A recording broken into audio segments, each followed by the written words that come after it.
What is going on, everyone? My name is Andy. Welcome back to another FPL video. As this international break, we're going to look at some of the best fixtures coming up from game week 12 and beyond. And there's quite a few teams to go through because some teams have got like really good fixtures right now. Some have got some good fixtures now and kind of at the end, but not necessarily in the middle. And some we already own players from, so should we keep them, etc. There's a lot to talk about, so stick with it. I'm going to try and put the chapters in at the bottom if you want to skip to certain teams. Otherwise, give it a like. Keep hitting that subscribe button. It's like 1,500 to go to 250,000 now. Insane. So keep hitting subscribe. Hit that like button if you enjoy it, and I'll get on with it. Okay, so let's start off with Spurs, who we may or may not have talked about quite a bit already over the last few weeks, but they do have some really nice fixtures coming up, as we well know. Leeds at home, Burnley away, Brentford at home, and Norwich at home. Now, they do then go into Brighton, Leicester, and they got a couple of tricky fixtures, but here's what I'll start on before we start talking about the players. If I just bring up the fixtures after that. So you got the Brighton and Leicester games, which aren't great, and to be honest, neither's Liverpool. So there is like a 3-game week period where the fixtures aren't fantastic. But what I would say is you get 4 fixtures to see what Conte can do with these players, and if they're performing well at that point, if things are starting to click, if his methods and stuff, tactics, strategy, etc. are working, then you could hold them through that. And then after that, from Boxing Day onwards, they got Palace, Southampton, Watford, then Arsenal. So you might not want to hold them past Chelsea, and obviously the landscape of FPL might change from then. But I don't think there are kind of 4 game weeks and they have to go type players necessarily. They might be, but right now we can't say that for sure. Now, part of that is because Kane and Son in seasons gone past have been absolutely nailed. So over that Christmas period where fixtures start coming thick and fast, you have Saturday, Thursday, Sunday, Wednesday, Saturday games, or whatever it falls into, right? We've just shown there's like 10 game weeks in 40 days. Most of the time, they'll pretty much play every single game. Now, under Conte, we don't know if that's going to be the case. If they don't perform well, will he get rid of them onto the bench, etc.? We just don't know yet. But if things start to click, then we would expect them to have pretty good minutes over Christmas. So that's one thing to kind of take away from this. In terms of whether to go for Kane or Son, I got to be honest, I still don't have a great answer. The narrative is that Kane is down tools. Kane just doesn't care. Kane doesn't want to be there. And then I look at the stats, expected goal involvement per 90. Kane 0.43. Son, who apparently has been playing quite well, 0.44. We can go into the fact that Son might be a better finisher, etc. But the numbers are quite equal for both of them. Now, obviously, in isolation, you'd rather have the midfielder there because they get the extra point when they do score a goal. They get an extra point for the clean sheet. Obviously, Kane's on penalties as well. But as with all these players we're going to talk about today, those numbers can go up or down, right? So Kane could improve, Son could improve as well. And I would expect that over the next 4 fixtures, right? These are fixtures that we would have targeted anyway. The biggest benefit I can see with Harry Kane is you keep that slot up front, that premium forward slot, which not too long ago was the key strategy in FPL, right? Salah plus a premium striker. And then in game week 16, don't kid yourself that you're going to go to Ronaldo in game week 15 because Kane plays Norwich at home in that week. You're not going to swap off him or take him out unless he's injured. You can then swap to Ronaldo, right? And right now that looks like a pretty good move. Something big would have to happen for people to really want to go for Fernandes over Ronaldo, right? So that is one of the benefits for Kane. One of the benefits for Son, he's a lot cheaper, right? 10.3 million, he's nearly £2 million cheaper. And if you're not prepared to captain one of these players over Salah, then it probably doesn't matter too much which one you go for. I don't think it's a simple case of, whichever one fits best in your team, although that is definitely something to think about. But Son is a lot cheaper. He lets you do other things with the money. And if there is only going to be the odd game week where you captain a Spurs player over a Liverpool one, given how well Son has played so far, you could just captain him for that one-off game and hope that variance swings in your favour and that Kane doesn't massively outscore him. So last season, I would have 100% figured out a way to get Kane in my team, and I might well do that, but I don't think there's any worry with going just for Son instead. In terms of the double up, again, if you've got a squad kind of structure already that fits it, where you've taken some money out of the forward line, taken some money out of the defence, etc., and you can have Salah, Son and Kane, then fair enough, the fixtures are good, but I don't think we need to panic about that. Just touching on the other players as well, Lucas Moura, I just don't think he's attacking enough. Like, he's good at progressing the ball. Like, he picks the ball up and he carries it quite well. So from a Spurs point of view, he's pretty good. But from an FPL point of view, 0.22 expected goal involvement, that is quite low. It's not previous seasons have been slightly higher, but not to the levels of kind of Kane or Son. And I just don't think he's worth a slot in our sides right now when there's lots of good midfielders to go for. So, and also, I think that Conte's still figuring things out. And I think no matter whether he plays 3-4-3, 3-5-2, whichever personnel come in and out of that team, Kane and Son are pretty much always going to be there. Lucas Moura might not. So I probably wouldn't spend a transfer there. On Reguilon versus Emerson. So Reguilon's numbers have gone up a little bit over the last couple of games. I think he was 0.08 expected goal involvement per 90 recently. Now he's gone up to 0.13. So a bit of an increase.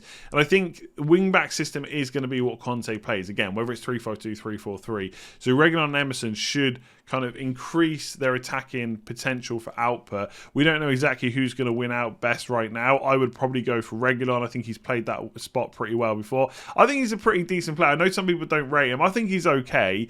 How well Conte can improve him is yet to be seen. But again, I think in the current landscape of FPL, with Chilwell, with James, with Trent, with Cancelo, with maybe even Diaz coming back into the reckoning when we talk about that in a minute, I don't think there's a rush to get Spurs defenders, right? It might seem like the dream because Conte's there. And I think if you've got a spare transfer and you've only got like 5 million-ish to spend, then yeah, okay, maybe you do go for Reguilon or for Emerson. But I don't think you go out of your way to get them. It's not a bad time to buy, but I don't think they're must-own. So realistically, it's still Kane and Son, the big priorities. Right now, personally, I'm leaning towards Son because I think it's just better for my team and better for my team structure. But I don't think there's anything wrong with Kane. And the fact that you can get to Ronaldo a lot easier, potentially even in one transfer, is definitely something to consider when you're picking one of these players. I just don't think that Kane is going to continue this drop-off. I think he's only going to improve, and he's got the fixtures to do it, although so is Son, of course. Okay, so let's talk about Man United, right? Everyone has been talking for a little while about the fixture swing around game week 15. Like I just said, if your plan is to go from Spurs players to Man United players, you're not going to do it in game week 15. One, Norwich at home is a better fixture. Even with a new manager, I would still say that's probably going to be a very good fixture. And also, Crystal Palace have been quite good. Like, Patrick Vieira has done a great job. Defensively, they're not that hard to... it's not that easy to score loads of goals past them. In an attack, they've been pretty decent as well. So you're going to keep Kane on for Norwich at home before you switch to Man United players. So game week 16 really is the fixture swing. But the question is, should we be looking at getting them in now, right? If you've got Ronaldo, I don't see a good reason to sell him now, because even if you swap to Kane, well, straight away this week, Ronaldo's got a good fixture, so you can cancel that out. Although Crystal Palace is not an easy fixture. It's not a bad fixture either, I wouldn't say. So I don't think there's a reason to use two transfers to go to Kane and then back to Ronaldo. So if you've got him, you probably keep him. In terms of bringing in other players, I think there's just so much going on at Man United now where Solskjaer is possibly losing the squad a bit. He's losing the fans a little bit. They're not swapping him though. They're not sacking him and bringing in a new manager, but there's still concerns there. He's obviously lost... a bit of confidence, I would say. There's a switch to 3-5-2, which is a panic move. Whether or not that holds out, I don't know. Whether they're going to... There's talk now about bringing in Sancho as a right wing back. I've got to be honest, I think that is just media talk because there's nothing else to talk about in the international break. But things are just a bit of a mess. So I don't think now is the right time to bring in Man United players, apart from maybe one, which is David De Gea, because a lot of people have got Sanchez and they're probably considering making a move for a goalkeeper. He is a little bit more expensive at 5 million, but the fixtures coming up like long term are pretty decent. So you've got the Watford away game, and obviously he is a good shot stopper, right? I know he made a bit of a mistake for the second Man City goal, but he is a pretty decent shot stopper. So even when they can see, there's a good chance of saves. So Watford away is decent. Chelsea and Arsenal maybe a little bit tougher, but there is just a sea of green fixtures for a long time. And bearing in mind, you can always make a goalkeeper switch on your next wild card. I don't know if it's that bad having that extra 0.4, 0.5 million in your goalkeeper spot. So I wouldn't completely write him off, because if they do turn things around, and right now the defensive stats for Man United are really bad. It's like 1.52 expected goals conceded, which is awful compared to the 1.03 from last year. So there is scope for that defence to improve. I just can't see how Shaw and Maguire can keep performing how they have been. Obviously, it'd be better when Varane's back as well. David De Gea could be a little shrewd investment into your goalkeeper spot. There's other options, which we will talk about in this video as well, but he's one you could look at now. Otherwise, don't write off Man United, right? I know they're looking poor right now, but that is a good fixture swing to come from game week 15 onwards. I wouldn't even completely write off getting Shaw back in. Attacking wise, he's fairly decent, and hopefully the clean sheets will come. Again, in the current landscape, I'm not saying anyone should be swapping Reece James or Chilwell or Cancelo to Shaw, but he is a little bit cheaper than all of them. And come game week 15, if you need a defender, you can keep an eye on him. With Rashford and Fernandes, let's see what happens. I'd like to see a couple of Man United penalties between now and 15-16, because if Fernandes takes them both, then suddenly he's the same player he was last year. His stats are very similar. He's on penalties. He could be worth that money. If not, it's probably a little bit of a hard sell. Rashford might be better, but I think we have to see a switch back to the 4-2-3-1 for Rashford to become an option, because I think if they play two up front, he can play with Ronaldo, but it's not always going to be him. It could be Greenwood, it could be Cavani, etc. And then his minutes are a bit of a risk. Plus, he's dropped out of the England squad, or he's not going away for the internationals because he's still got a bit of an issue as well. So we'll have to wait and see what happens there. Right now, it's kind of Ronaldo or no one, but don't completely write off Shaw, and definitely not De Gea if you're looking to swap from Sanchez.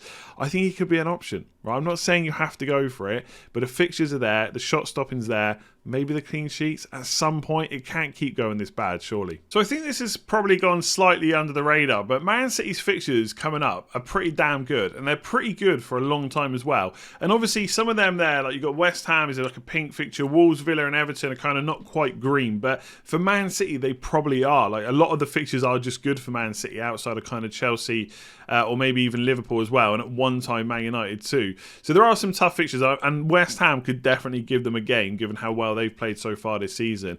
But a fixture run is kind of nice for a while. My only slight concern with kind of any Man City player is, like I just said just then, if you bring up the fixtures, like from here to kind of the 1st of January, there is 10 game weeks in 40 days. So on average, like one every 4 days. Right? It's not quite like that because from Boxing Day, you only have a couple of days rest until the next game, but you get the idea. So there is going to be rotation. Like Man City players are just not going to play every single game. Probably even Foden, even maybe De Bruyne as well. Possibly even Diaz, because even in the Champions League, we've seen Stones and Laporte play, and I think the same was against Burnley, I think as well, that happened too. So the chances are they're not going to play every game, so straight away that is a little bit of a kind of mark against bringing them in. But you could pretty much say that for every team, right? They're all going to have some kind of rotation. There was always going to be certain players, like I don't know, like Harry Maguire at Man United, as long as he's not injured, that are going to play every game.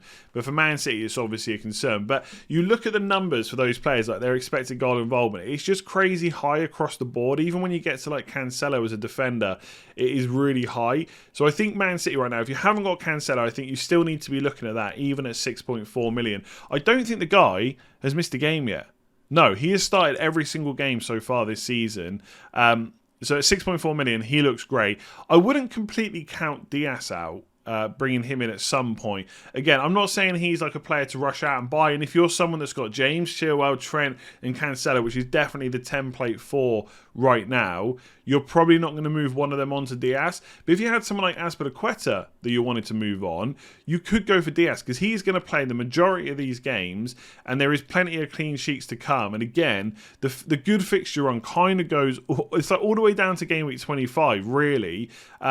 Along the way, there's some tougher fixtures like Chelsea at home, Arsenal away, etc. So it's not all easy, but most of the time, that is some pretty good fixtures. He's just a set and forget player, so I would not completely rule out Diaz.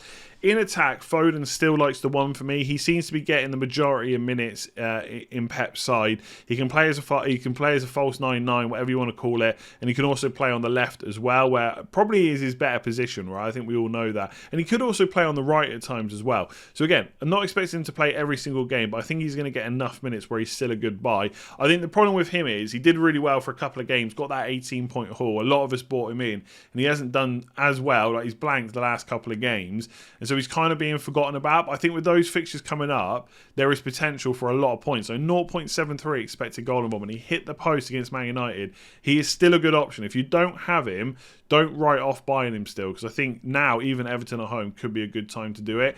De Bruyne probably is a little bit too expensive at 11.9 million and no penalties, right? I'm not actually sure who's going to take the penalties when Mahrez isn't on the pitch. I think Gundogan. Did Gundogan take the last one? I could be wrong about that. But De Bruyne just doesn't seem to fancy them, so I don't think he's going to get them. 11.9 million is too expensive. Gabriel Jesus, right? I've kind of been against getting him for most of the season because there's been so many forward options. But right now, there doesn't feel like there's a lot of forward options. Most people have kept Antonio. Some people have got Hwang, Tony. I've got Jimenez, for example. Some people have still got that premium spot that maybe they're looking to downgrade to go for Son instead of Kane. So Gabriel Jesus could be an option. Again, I just worry about how many minutes he's going to get. But his numbers are decent. He's a threat from creating chances. He's a threat in front of goal as well. I know at times people say he's not the greatest finisher, but he gets into the right places a lot. And he seems to have that right wing spot locked down. It's not great having a player that's listed as a forward playing wide, but he still gets into the right positions. And he does arrive in the box late when the ball's on the left side as well. So I'm actually coming around to the idea of maybe going for him. It's going to depend on your setup and everything like that. 8.7 million is not cheap compared to a lot of the forward options we've had so far this year.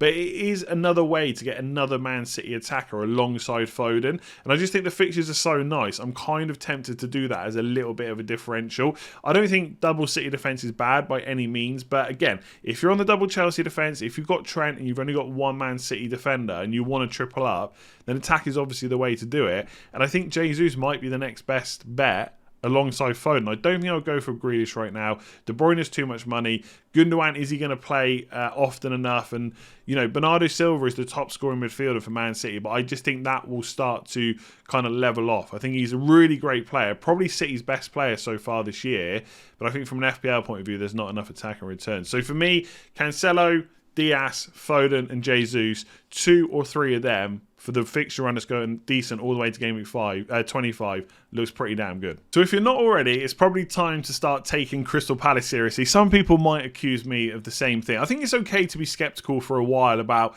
just how good a team is, especially when they were really poor last year. But Patrick Vieira has done a great job.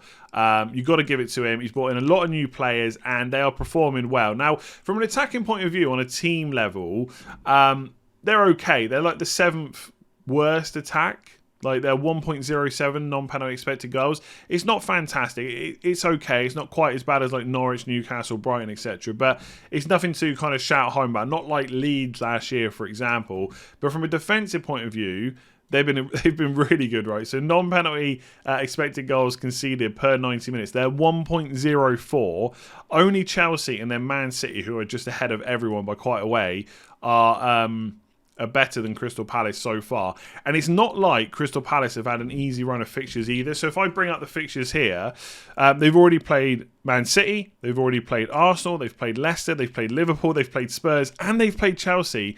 And the defensive numbers are that good. Now, obviously, we haven't seen like a really good run of fixtures like they have right now coming up, which I'll bring back on this screen. So, I don't know, maybe they'll go for it more. Maybe the attacking numbers will improve and they'll be a little bit less defensive. And whether or not that translates into just more goals and the same amount of kind of goals conceded, or whether they concede a few more, is yet to be seen. But I don't really see a reason not to potentially look at least at Crystal Palace players. Obviously, you've still got to weigh them up against other players in your squad, etc.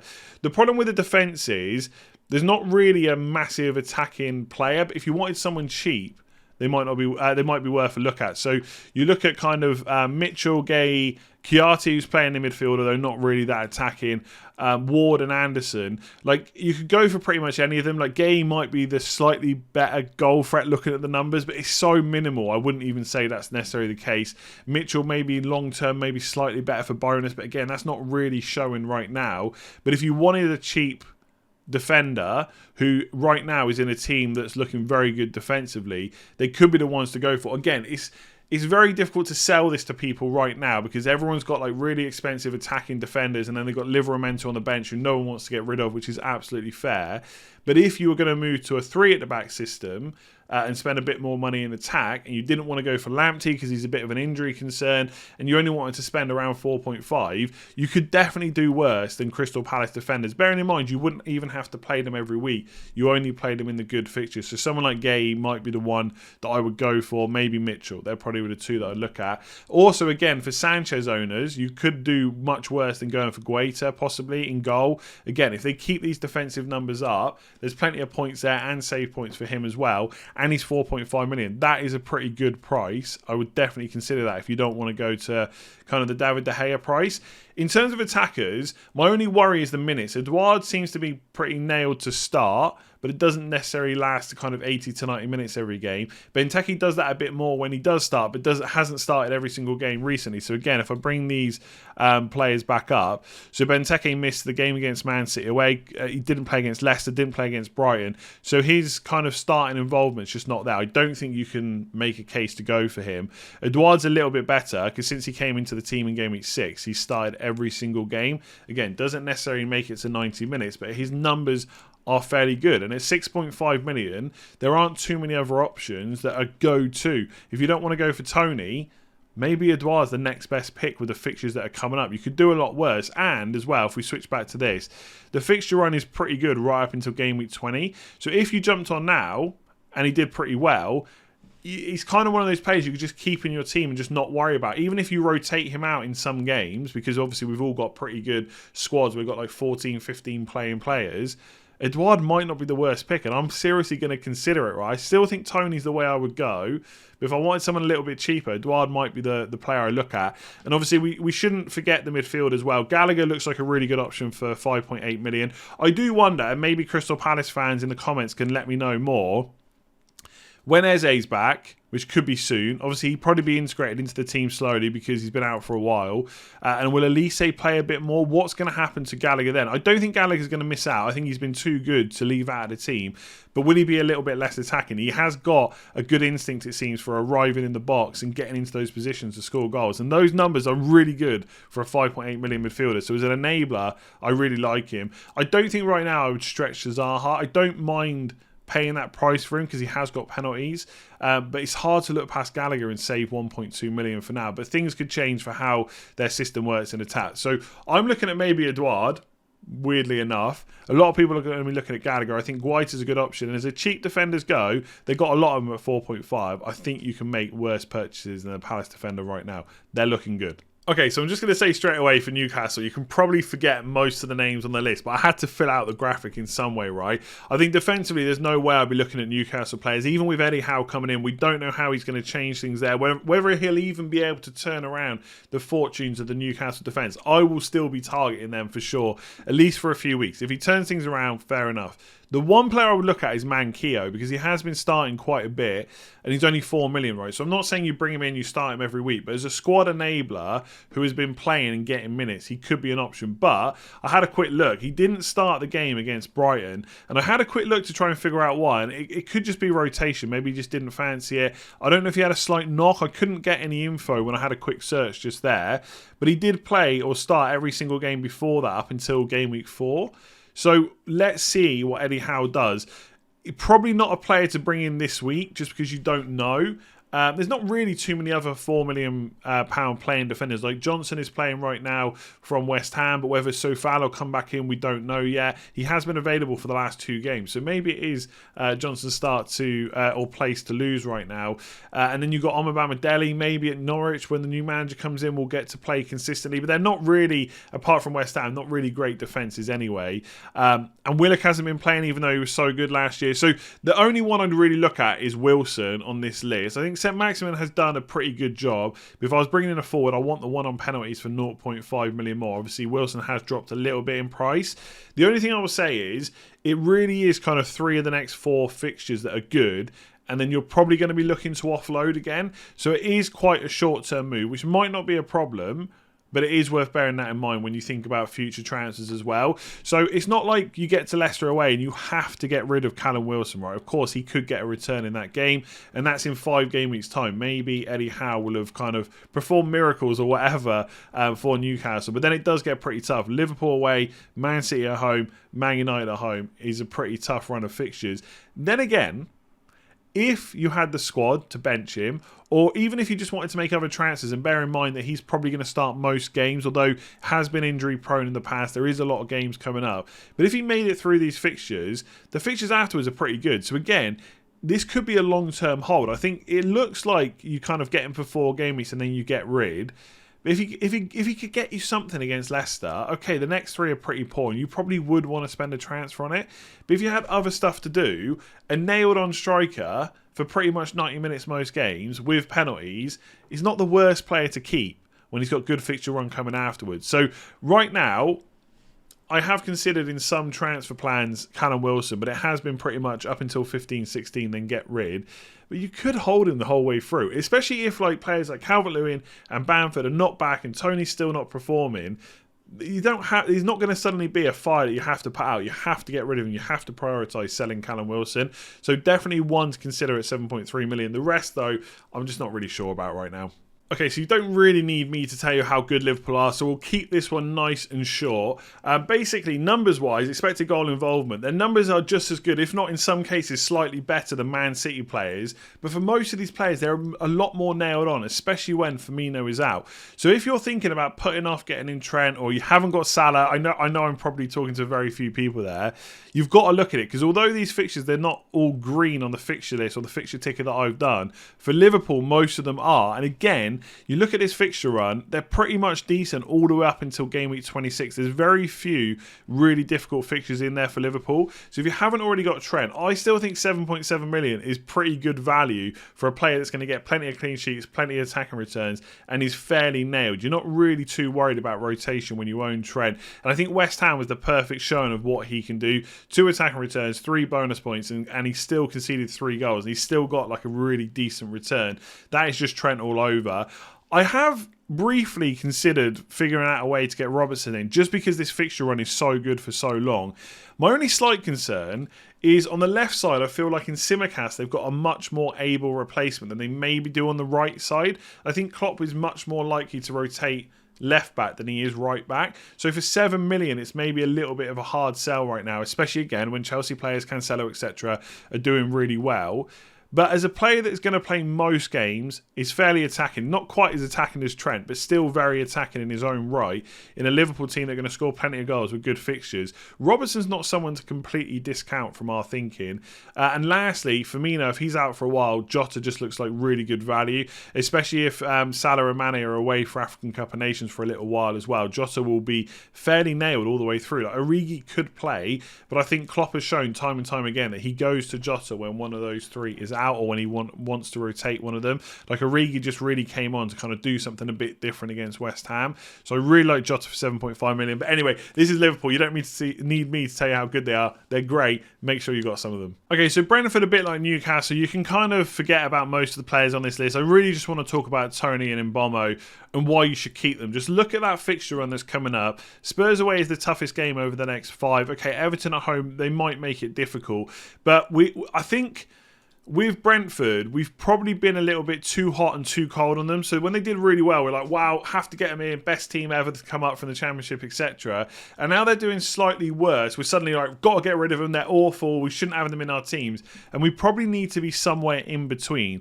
Like, objectively, whichever team you give this fixture on to, that is a good fixture on for the next 5 game weeks. After game week 17, yes, you might want to get rid, right, because they're not looking quite as good. So Man United at home, Southampton away, Brighton away, Man City at home, Villa at home, Liverpool away. It's not the greatest fixture run. So at that point, you might want to plan. But we shouldn't forget, like, I know it's very easy to say now that we should have had Gallagher instead of Mbeumo. I get that. But FPL is not that easy. You've got to go on what you know. Mbeumo was playing up front. His numbers are good. They're better than Gallagher's.